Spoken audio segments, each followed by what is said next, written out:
Ya, perkenalkan saya Reza dan ini istri saya Melani. Ya, kami menikah tahun 2018. Aktivitas kami, saya sendiri bisnis ya di bidang kuliner, tepatnya di catering, dan istri saya juga punya bisnis apa? Bisnisnya di mom and baby product. Ya, di apa, essential oil ya, essential oil. Baby. Sekarang lagi ini juga sih, lagi apa, menyelesaikan tesis ya untuk di program studi manajemen ya di Universitas Brawijaya ya. Selain bisnis juga sedang S2 sekarang. Menikah tahun 2018 kita. Akhir 2018 ya, November ya. Iya, 3 tahun ya. Hampir 3 tahun. Ya, kontraktor sih kita ya. Iya. Sekarang masih ngontrak di apa?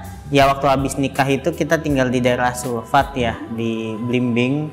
Terus sekarang kami sendiri pindah di apa? Di daerah Madiopuro. Ya, di Kecamatan Kedung Kandang. Satu sama ya. Bisnis cateringnya, sekarang udah terpisah, catering sendiri, rumah sendiri. Rumah sendiri ya. Ada pengembangan kontraktor ya Pak? Iya, pengembangan kontraktor. Ya, perkembangan alhamdulillah sih ya. Di tengah pandemi kayak gini kita masih bisa ngomset gitu, kita masih survive alhamdulillah ya, karyawan juga tetap. Nah, dan ya di saat yang lain apa namanya banyak bertumbangan ya, alhamdulillah kita masih bisa bertahan begitu dan bertumbuh sih. Sebenarnya kalau dari kuantitas pelanggan, dari jumlah customer itu kita meningkat gitu, semakin melebar, semakin meluas. Nah, cuman dari sisi omset memang kita stuck gitu, nggak bisa apa meningkat gitu ya, masih sulit lah untuk bisa meningkat dibanding sebelum pandemi begitu. Malah sempat turun kan ya, sempat turun terus sekarang, tapi sekarang alhamdulillah sudah kembali lah seperti sebelum pandemi. Nah, kalau bisnisnya istri tahun 2020 ya malah pas awal pandemi ya. Iya. Awal pandemi buka bisnis itu essential oil. Apa namanya, alhamdulillahnya di masa pandemi ini ya, kalau namanya bisnis kan menyelesaikan masalah orang ya sebenarnya, memberi solusi dari masalah orang. Karena pandemi ini banyak ibu itu yang pulang ke rumah ya, mungkin bagi ibu yang working mom itu banyak yang pulang ke rumah kan, dan produk Gentle Baby ini termasuk yang ada di genre kesehatan, jadi banyak dibutuhkan. Alhamdulillahnya ya, alhamdulillah. Ya, alhamdulillah meningkat lah, maksudnya dari sisi apa penjualan meningkat terus secara bertahap. Saya bisnis itu ya setelah lulus kuliah gitu ya. Ini sih pas waktu itu masih statusnya mahasiswa ya, S1 ya, masih menyelesaikan skripsi ya, buka bisnis 3 bulan bangkrut. Rugi. Terus akhirnya tutup, kami memutuskan tutup, kemudian fokus menyelesaikan skripsi dulu tuh. Saya pernah habis selesai skripsi, lulus ya, wisuda. Nah, sebulan setelah wisuda tuh baru buka catering ya, dari awal merintisnya. Dari awal ya, dari masih nerima pesanan, ngurir ya, keliling apa segala macem ya, alhamdulillah lama-lama bisa didelegasikan tugas-tugas segala macem. Nah, ya makin inilah, dari yang cuma ngelayanin rumahan ya sampai apa lama-lama di pesta di gedung ya, kantor pemerintahan dan seterusnya gitu. Nah, ini ya alhamdulillah sih berkembang terus. Kalau kamu dari? Kalau iya, saya nikah baru lulus. Jadi dulu sebelum wisuda, sebelum nikah juga itu sempat kerja kantoran, cuman sebentar, habis itu nikah. Nah, setelah nikah baru di tahun pertama belum punya bisnis sendiri, masih bareng pengembangan bisnis catering. Habis itu ngelihat peluang, temen saya bikin satu produk tertentu, dia produksi, saya yang masarin gitu. Jadi saya yang sekarang pegang distribusi sama marketingnya, dia khusus produksinya aja.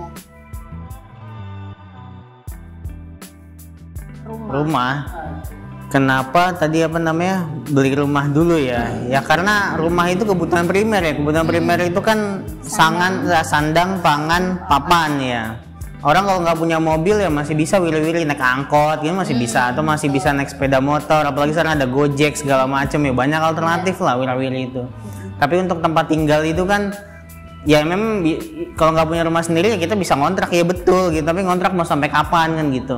Sementara harga rumah makin lama makin naik ya, dan wah peningkatannya tajam gitu ya. Mungkin sekarang pas masih saat pandemi kayak gini peningkatan nggak terlalu tinggi ya, tapi pada saat kondisi normal, apalagi pada saat pertumbuhan ekonomi lagi bagus-bagusnya, wah dahsyat itu peningkatannya. Jadi dan itu yang kita antisipasi gitu, mumpung kita masih punya penghasilan, masih cukup bagus penghasilannya, ya udah bismillah kita beli rumah kayak gitu. Ya, karena singkatnya harga rumah makin naik tapi harga mobil makin turun nah, kan tiap itu. tahunnya. Jadi daripada kita makin ketinggalan naik gitu kan Ya, rumah, betul. jadi mending kita putuskan untuk segera beli rumah. Apalagi kalau mobil tuh kan harganya mobil second makin lama makin murah ya kan ya. Mobil kan keluar dari dealer dalam keadaan baru udah turun 20% gitu kan. Iya. Pertimbangannya apa ya, kan beli rumah itu ini ya, jadi rumah itu selain fungsinya sebagai tempat tinggal juga sebagai investasi ya. Jadi ada fungsi tempat tinggal, itu fungsi primernya, fungsi sekundernya kalau menurut kami yaitu untuk investasi. Jadi ya tempat tinggal ya saya kira itu nggak perlu dijelaskan ya, maksudnya semua sudah paham gitu, rumah ya buat tempat tinggal gitu. Nah investasinya bagaimana gitu, satu ya ini mengantisipasi tadi kenaikan harga tanah dan juga turunnya nilai mata uang. Nilai mata uang itu kan nilai uang makin lama makin turun ya. Dulu waktu saya kecil beli bakso satu mangkok itu kan 5.000 gitu ya. Sekarang 10.000 gitu kan, malah ada di beberapa tempat 15.000, 20.000 dan seterusnya begitu kan. Nah itu yang kita antisipasi, makanya kenapa kemudian kita putuskan beli properti ya, beli tanah ya sekaligus rumahnya begitu. Ya sebenarnya investasi tanah aja bisa gitu, cuman kami merasa karena kami juga butuh tempat tinggal, akhirnya kami putuskan beli yang ada bangunannya juga, beli rumah sekaligus beli tanah sekaligus rumahnya begitu bangunannya. Nah itu jadi fungsi investasi untuk mengamankan uang dari inflasi yang terus dari penurunan nilai mata uang itu tadi. Kemudian yang kedua ya fungsi tadi mengamankan harga tanah ya, supaya kita, apalagi kan sekarang ya saya baca beberapa literatur itu banyak yang mengatakan generasi milenial tuh generasi miskin gitu karena nggak punya aset ya, karena harga properti udah tinggi, gajinya segitu-gitu aja gitu kan, milenial masih baru segala macam, akhirnya rawan nih, generasi milenial tuh rawan gitu, generasi yang sangat rawan tidak memiliki properti, dan itu bahaya gitu, dan kami tidak ingin jadi bagian yang itu gitu. Nah terus dari sisi investasi, kenapa rumah itu juga selain kalau misalkan kita mau kita cocok dengan tempatnya, itu kita tempati gitu, nyaman gitu kayak, atau memang itu satunya pilihan kita untuk bisa tinggal di situ ya, itu kita tempati begitu. Tapi ketika kita merasa ya kita punya penghasilan lebih, pengen punya tempat lain, atau misalnya merasa kurang cocok ya pengen di tempat lain begitu, misalnya itu tidak kita tempati, itu masih bisa kita kontrakin begitu. Nah itu malah jadi aset yang baik begitu kan ya, akhirnya rumah itu jadi pemasukan buat kita gitu kan, bisa kita kontrakin produktif, atau bisa jadi tempat usaha juga ya. Daerah ya, kita bicara wilayah juga, pengembangan wilayah kan semakin lama semakin ini ya, jadi termasuk daerah Pakisaji itu kan daerah yang masih akan berkembang ya, sehingga baik sekali kalau misalnya kita bisa investasi. Sekarang harganya masih murah, suatu saat itu menjadi kawasan yang ramai, kita nanti bangun usaha apa gitu di daerah sana begitu, itu bisa berkembang. Kalau misalnya mau jadi tempat usaha, kalau misalnya mau jadi tempat tinggal ya bisa juga, mau dikontrakin ya bisa juga begitu. Jadi kita nabung lah istilahnya. Memang kelemahannya investasi properti itu kan dananya nggak liquid ya, artinya kalau misalnya kita mau mencairkan tuh nggak mudah. Jadi instrumen investasi itu kan ya ada saham, ada emas ya salah satunya, kemudian tanah gitu. Nah atau properti. Nah properti ini memang kelemahannya dia tidak liquid, tidak mudah dicairkan, artinya kita menjual juga bisa bertahun-tahun baru laku gitu kan. Tapi nggak masalah, nilainya tuh stabil begitu. Kalau misalnya harga emas memang cenderung naik, tapi bisa juga turun gitu ya. Kayak kemarin ya harga emas waktu kita sempat ini ya tertarik untuk beli begitu, waktu kita beli emas itu masih harga 700-800 ribu ya, 800 ribu, sempat naik 1 jutaan, sekarang udah turun lagi, udah 800 ribu gitu. Enggak tahu. Kemarin mama gitu ya. Masa? Iya. Aku dihargai 800 ya nggak tahu apa namanya mungkin ya beda hari apa jadi masih ada fluktuasinya begitu tapi harga properti harga tanah itu enggak dia cenderung bukan cenderung dia pasti naik gitu karena yang menentukan harga tanah itu bukan pasar tapi si pemilik tanah itu sendiri mau dijual berapa begitu ya kecuali misalnya ada tiba-tiba ada bencana alam misalnya perang misalnya itu kan yuk pasti turun tapi kan yuk kondisi kayak gitu kan kondisi force major ya jadi apa namanya aman lah insya Allah itu investasi properti itu investasi yang aman secara nilai begitu dan dia kalau misalnya kita suatu waktu butuh uang itu bisa jadi jaminan juga gitu kan ya misalnya ya kita belum bicara masalah apa namanya riba dan seterusnya gitu kita saat ini ya saya membahas ini dari sisi keuntungan finansialnya ya jadi kalau misalnya kita punya sertifikat rumah itu kan sertifikat tanah itu bisa kita jaminkan ke bank ya nah yang nanti bisa untuk dia permodalan misalnya butuh begitu misalnya mau butuh untuk pengembangan usaha dan seterusnya itu bisa gitu nah itu beberapa keuntungannya dan lagi apa namanya cukup menarik ya investasi properti itu saya punya teman dia beli rumah itu harganya 300 juta ya seperti yang di sebelumnya waktu live IG itu kan saya cerita ada teman saya itu beli rumah harga 300 juta itu tahun 2008 sekarang tahun 2002 waktu itu saya ngobrol tahun 2020 itu harga rumahnya udah 1 miliar berarti kan kenaikannya 200% tuh dalam waktu 12 tahun kan ya berarti ya kalau misalnya 200 apa namanya 200% bagi ini aja udah ya bisa dibayangkan gitu kan ya kena apa namanya kurang lebih berapa jadi 200 bagi 10 ya udah 20% begitu itu ya karena memang perkembangan Malang cukup pesat tapi rata-rata ya 5-10% itu kenaikan harga properti ya sekitar itulah jadi intinya akan selalu naik dan investasi properti itu insya Allah nggak rugi gitu dan sangat aman.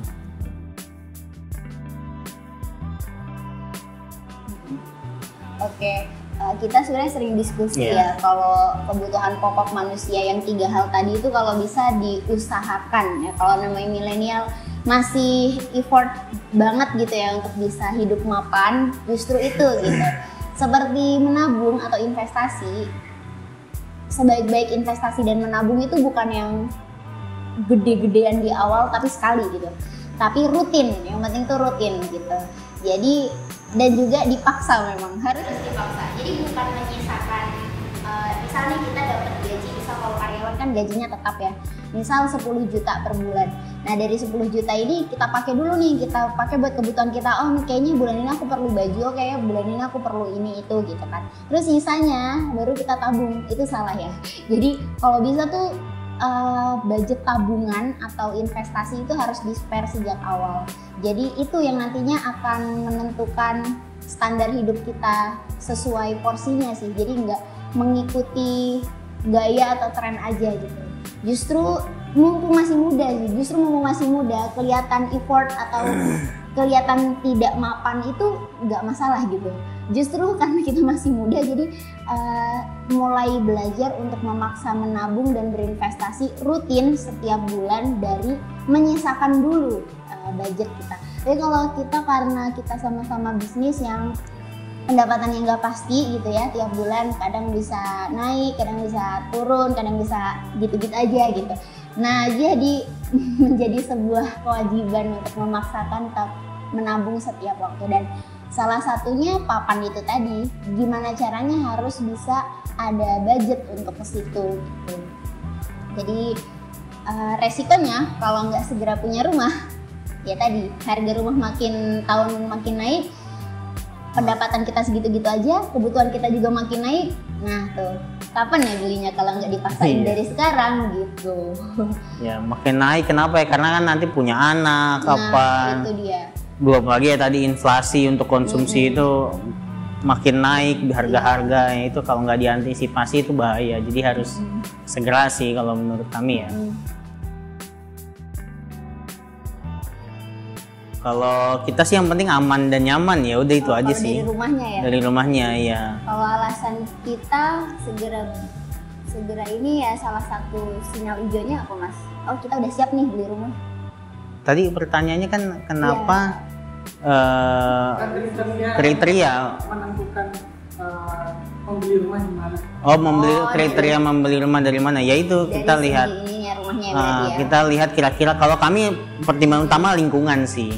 Jadi kami pengen punya rumah itu ya yang aman dan nyaman, itu syarat wajibnya. Jadi kenapa kami cenderung membeli di perumahan gitu, apalagi yang kalau ada sistem cluster atau one gate system ya, kalau nggak salah Depak City seperti itu kan ya waktu itu. Jadi apa namanya, kita berusaha mencari tempat yang aman dan nyaman ya, supaya ya aman, kita tenang gitu kan ya, apalagi nanti kita punya anak, punya ya tadi cuma berdua, nanti bertiga, berempat, berlima segala macam ya kan, anak masih kecil-kecil lari-larian gitu, tahu-tahu apa kalau misalnya beli rumah di pinggir jalan gitu, waduh kita deg-degan gitu kan ya, tahu-tahu iya gitu ya. kami kurang cocok, yang monggo kalau yang lain merasa lebih cocok ya silakan gitu, kalau kami nggak cocok begitu dengan seperti itu, karena ya rawan, tahu-tahu pagar buka anak lari-larian, kacau. Jadi dan yang ini mungkin karena aktivitas sehari-hari bisnis kita juga kalau bisa nggak terlalu jauh dari pusat kota sih ya. Iya. Kalau bisa jadi jangan terlalu jauh di pusat kota ya. Alhamdulillah Depak City yang menjawab itu ya, one gate system, cluster, terus nggak jauh dari pusat kota. Jadi ya insya Allah itu salah satu inilah pilihan yang baik untuk kami ya.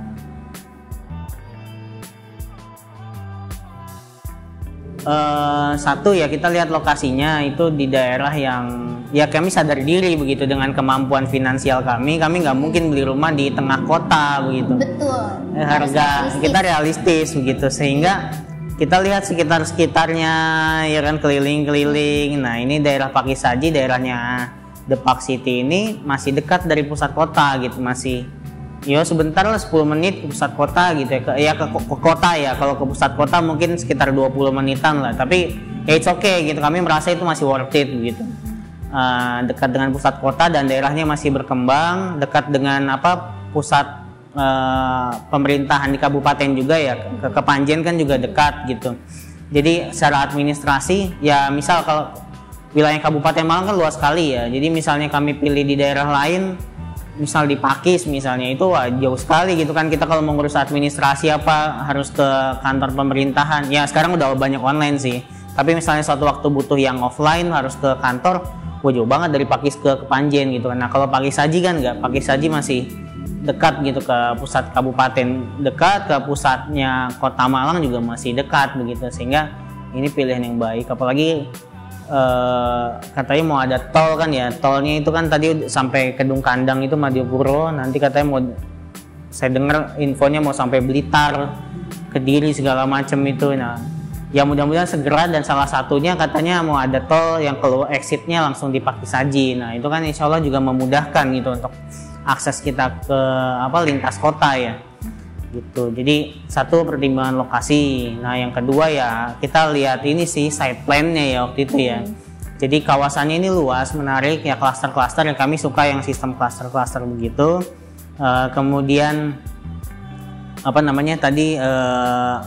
rumahnya banyak ya, insya Allah penduduknya juga akan banyak begitu, dan ini bagus untuk perekonomian gitu, sehingga kalau ya kami ingin kalau misalnya kami tinggal di satu wilayah itu ya nggak sekedar memanfaatkan untuk tempat tinggalnya aja, tapi juga bisa mendapatkan manfaat ekonomi dari sana begitu, sehingga kayaknya ini bagus gitu untuk kita pilih gitu, karena kawasannya juga akan luas, katanya mau ada rumah-rumahnya banyak, kemudian fasum-fasumnya juga ya dekat masjid ya, alhamdulillah dekat masjid. Di klaster kami itu ada masjid rencananya, kemudian juga katanya mau ada sekolah, ada sport center dan seterusnya. Nah ini kayaknya kelihatannya waktu itu kita tertarik begitu, menarik begitu ini. One stop living gitu ya, di gitu. Satu tempat tapi banyak fasilitas. Betul.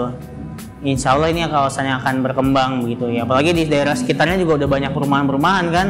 Wah itu ya tambah prospek lagi gitu. Insya Allah bisa dimanfaatkan. Gitu.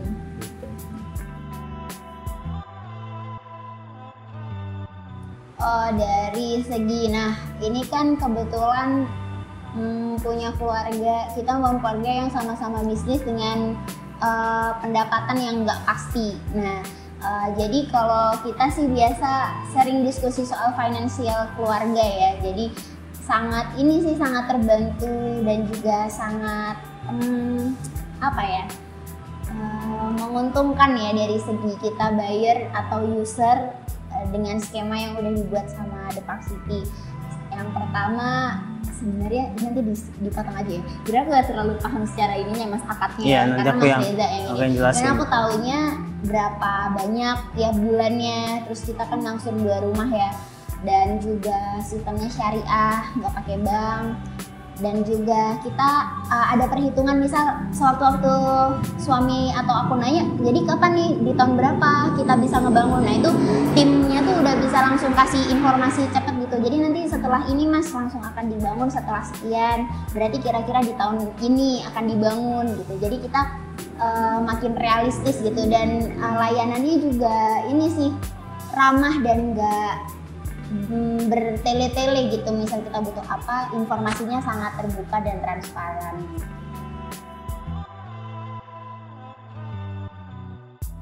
Ya sempat ada kendala ya waktu awal pandemi ya, jelas waktu awal pandemi PSBB omset kami drop sampai 80% kami drop itu omset. Omset ya belum laba, kita bicara belum bicara laba begitu ya. Jelas itu shock juga untuk kami ya, shock terapi juga. Nah ya alhamdulillah sistem in-house-nya The Park City dari Jagat Group ini sangat memudahkan ya. Alhamdulillah kami akhirnya dibuatkan skema gitu. Saya waktu itu sempat tertunda 3 bulan ya nggak bayar ya. Kalau misalnya di sistem KPR mungkin udah kena denda begitu kan ya, udah kena penalti mungkin. Nah ini sekarang ya alhamdulillah waktu itu dibuatkan skema baru gitu, jadi harga tidak naik tapi ya tapi dibagi gitu ya, tanggungan selama 3 bulan ini dibagi ke bulan-bulan selanjutnya tanpa harus memperpanjang masa cicilan juga begitu, sehingga selesainya bisa tepat waktu tuh ya, bisa tepat waktu. Nah tapi ya itu, jadi dan juga ya kita sangat terbantu ya dengan pelayanan yang komunikatif ya, 2 arah begitu. Ya kita terus terang sangat ya tenang dan sangat terbantu ya. Jadi nggak ke developer sentris yang misal nyuruh A gitu, bapak ibu harus A gitu, nggak. Jadi dialog ya, musyawarah dialog tuh cukup membantu kita banget di awal-awal pandemi yang lumayan pusing waktu itu. Ini sih ya ini penekanan aja sih. Jadi ya menurut saya milenial itu ya, menurut kita ya milenial tuh nggak usah takut beli rumah begitu. Jadi punya penghasilan berapapun, selama kita masih punya penghasilan segera beranikan untuk beli rumah begitu. Dan sistem The Park City ini sangat membantu gitu. Jadi bahkan ya DP bisa dicicil, kemudian ya belum bicara kredit selanjutnya, cicilan selanjutnya ya DP aja bisa dicicil gitu kan, bayangkan gitu. Nah itu kan sangat memudahkan sekali gitu. Jadi teman-teman punya penghasilan berapapun segera sisihkan untuk beli rumah gitu, jangan sampai habis, karena kalau misalkan nggak dipaksa begitu akhirnya nanti kepake ya, nggak ngelihat baju bagus misalnya, pengen beli baju ya, terus ngelihat kita perlu TV nih, perlu perabotan segala macam, akhirnya godaannya banyak. Kalau ngomong keinginan tuh banyak dan nggak ada habisnya. Belum tahu-tahu udah nunda-nunda ya, punya anak, tambah lagi tanggungan untuk beli popok, beli cemilan segala macam, susu dan seterusnya. Itu kan tambahan biaya lagi tuh. Nah jadi mumpung masih muda, sebelum tanggungannya makin besar ya segera. Menurut kami nggak usah pikir panjang gitu, beli rumah itu harus. Perlu idealis banget. Nggak perlu idealis banget. Nanti rumah tuh yang kamarnya 6, misal dapur dan lain-lain. Dengan kita mencoba beli rumah yang murah-murah dulu di awal, itu bisa kok jadi satu step pertama kita untuk nantinya dapat rumah idealnya kita gitu kelak gitu. Bahkan tadi misalnya punya cita-cita punya rumah 6 punya kamar 6 misalnya, punya rumah dengan kamar 6, tapi dapatnya kita cuman rumah dengan kamar 2 atau kamar 1 kan nggak apa-apa, lama-lama nanti misal ada taman di belakang, sisanya itu kan bisa dibangun jadi kamar, atau di tingkat ya bangun ke atas, nggak ada masalah gitu. Jadi yang penting kita punya rumah dulu. Fungsi rumah juga selain itu jadi identitas sih. Betul. Identitas sosial gitu. Kita nanti KTP ya jelas alamat kita di mana. Terus nanti suatu waktu kita urusan pekerjaan, misalnya kita kerja, yaitu juga bermanfaat gitu, kita punya alamat yang jelas. usaha ya bisnis, orang lebih percaya kalau misalnya kita punya rumah sendiri ya. Karena kalau rumah sendiri itu kan juga ya kita apa ya, dianggapnya kita menetap di sana begitu, sehingga nggak akan mudah kabur gitu. Misalnya ada deal-dealan bisnis atau tadi misalnya mau ngajukan ke perbankan, ya perbankan itu akan lebih percaya gitu kalau kita punya rumah sendiri gitu, karena insya Allah orangnya nggak kabur nih, kepepet-pepet ya dia di sana gitu, carinya gitu, nggak apa. Lain misalnya ngontrak gitu kan, orang masih was-was, oh ini suatu nanti tahun depan masih di sini nggak, ntar pindah kemana nggak bilang-bilang lagi kan begitu. Itu salah satu resiko kalau misalnya nggak segera punya rumah. Oke, jadi meskipun papan itu salah satu kebutuhan primer dari manusia ya, tapi sebagai milenial kita juga harus realistis sih. Memang harus dipaksain, tapi ya jangan ngoyo ya. Maksudnya jangan akhirnya oh berarti aku harus hutang, atau oh berarti aku harus gimana caranya dapetin uang buat beli rumah gitu. Ya sesuai kemampuan kita aja gitu. Nah, caranya ngecek kita apakah udah mampu buat beli rumah atau belum. Nah, kita coba lihat dari rumusnya Pythagoras. Nah, ini ada ya, beliau ini salah seorang planner financial ya, financial advisor-nya.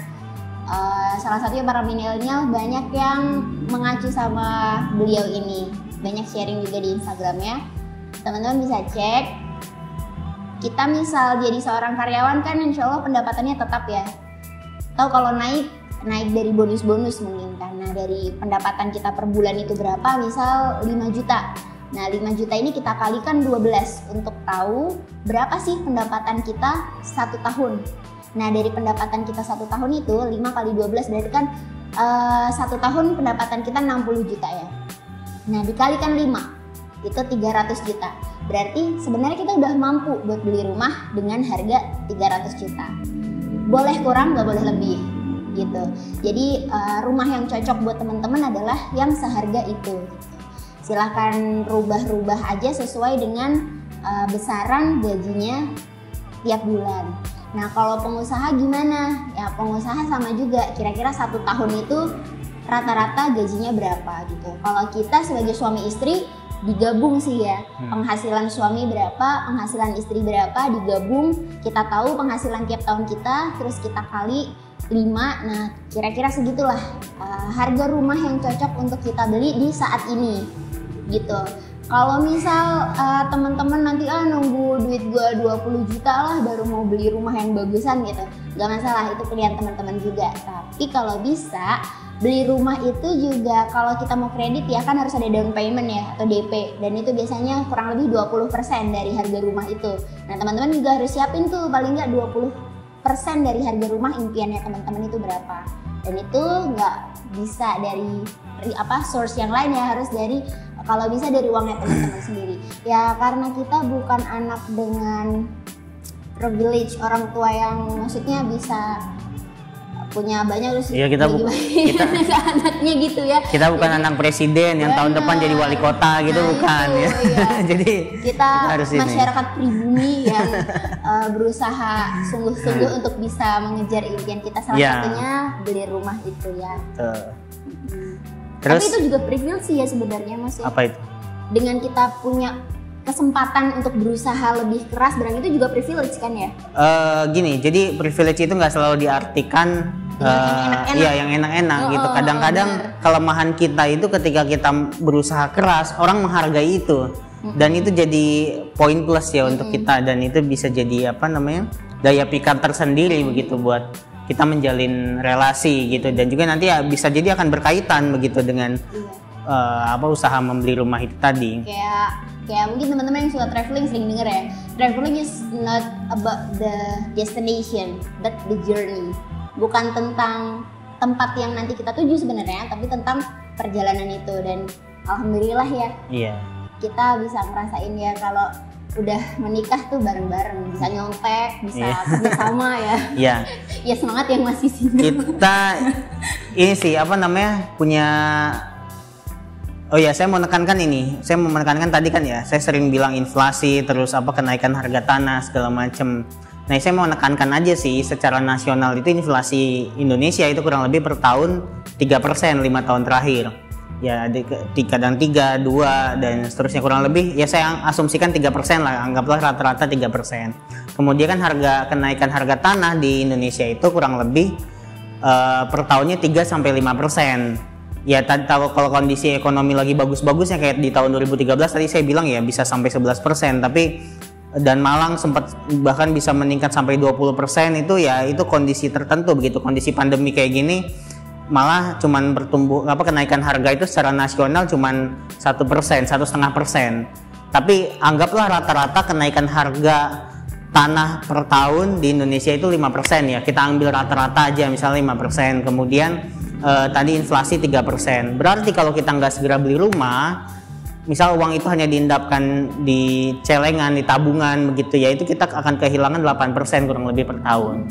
Dan ini resikonya juga, resiko kalau nggak segera beli rumah gitu, kita kehilangan 8% dari nilai uang kita itu per tahun. Hanya karena kita menunda-nunda, padahal ada developer yang memberikan fasilitas, bisa kredit, udah bisa kredit in-house ya, nggak ada denda, nggak ada sita gitu, nggak ada penalti, syariah ya, bisa hubungan komunikasi 2 arah begitu ya. Ini enak banget gitu, menurut kita sih ya rugilah kalau kita nggak beli di grupnya Jagat ya atau The Park City ini, kalau menurut kami sih. Cocok jadi BN-nya Jagat Pak.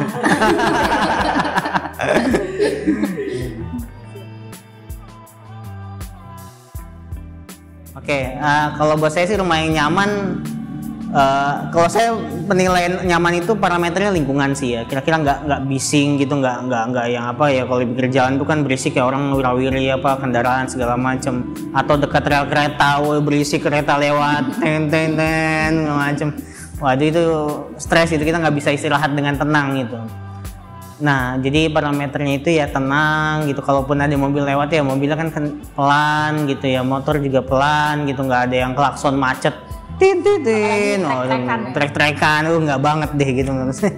Jadi kita harus ada di lingkungan yang tenang gitu, karena rumah itu kalau buat menurut saya itu tempat istirahat gitu. Jadi tempat terutama istirahat ya pada saat tidur itu terutama. Jadi setelah kita beraktivitas seharian, malam itu kita ketemu keluarga, kemudian tidur, istirahat, mandi segala macam, enak gitu. Nah itu jadi lingkungan yang tenang kalau menurut saya, kenyamanan itu dari situ dulu. Nah sebelum kita nanti bicara desain rumah dan seterusnya, tapi saya kira ya kalau di The Park City insya Allah kalau desain oke lah gitu. Jadi ketenangan, kalau buat saya nyaman itu tenang. Ya, kalau tadi Mas Reza nyebutin dari sisi luar rumah ya, nyaman lingkungannya gitu ya. Kalau saya dari dalam rumah lah ya. Mungkin home is where the heart is kan ya. Jadi isi rumah itu connecting gitu. Orang-orang di rumahnya, kemudian sama alam tuh minimal ya cahaya matahari. Itu penting banget. Sirkulasi udara, cahaya matahari itu bisa bikin orang-orang di dalam rumahnya itu lebih nyaman, ngerasa warm ya, dan juga ya itu tadi harus dari situ bisa mempengaruhi connecting orang-orang yang ada di dalamnya. Jadi makin cinta nanti sama rumah gitu. Nyaman.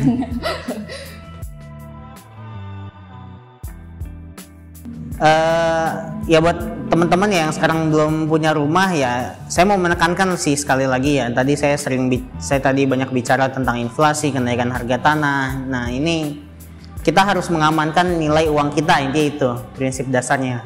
Jadi setiap tahun potensi kerugian kita itu 8% tadi ya, dari 3% dari inflasi, kemudian 5% dari kenaikan harga tanah per tahunnya, 8% kerugian kita. Nah ini kalau nggak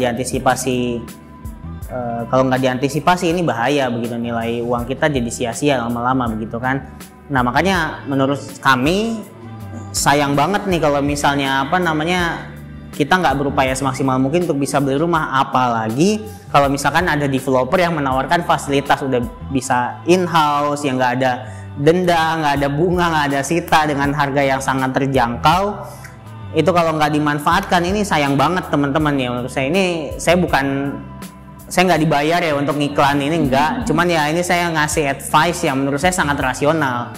Sayang banget kalau misalnya teman-teman nggak memanfaatkan fasilitas gitu. Apalagi kalau misalnya tadi ya saya cerita pada saat kondisi pandemi ada kesulitan itu bisa dikomunikasikan dua arah. Nah ini keunggulan banget nih gitu. Jadi harus segera dimanfaatkan sebaik-baiknya supaya kita bisa segera beli rumah, ya aset kita aman, uang kita aman gitu ya. Yo wis lah, udah nggak usah mikir panjang, pokoknya beli rumah aja segera ya. The Park City oke lah menurut saya gitu. Ya, nah, tadi udah tahu ya betapa udah tahu alasan logis dan juga sudah dibuktikan dengan data gitu ya. Kerugiannya berapa kalau nggak segera punya rumah. Nah, kalau udah berhasil nih teman-teman sudah berani memulai untuk beli rumah, ya kalau yang udah menikah ya, ibu-ibu silahkan membuat financial planning lebih rigid ya, dan juga karena bangun rumah kan nggak cuma bangun rumah ya, ada biaya perawatan, ada isi rumah juga. Nah itu sangat penting untuk bisa di planning juga. Ya nggak usah yang ya kalau mampu sesuai kemampuan aja sih, mewah dan nggak mewah atau sederhana kan sebenarnya tergantung perspektif ya, sangat relatif gitu. Yang penting sesuai kebutuhannya teman-teman dan sesuai kemampuan kita juga.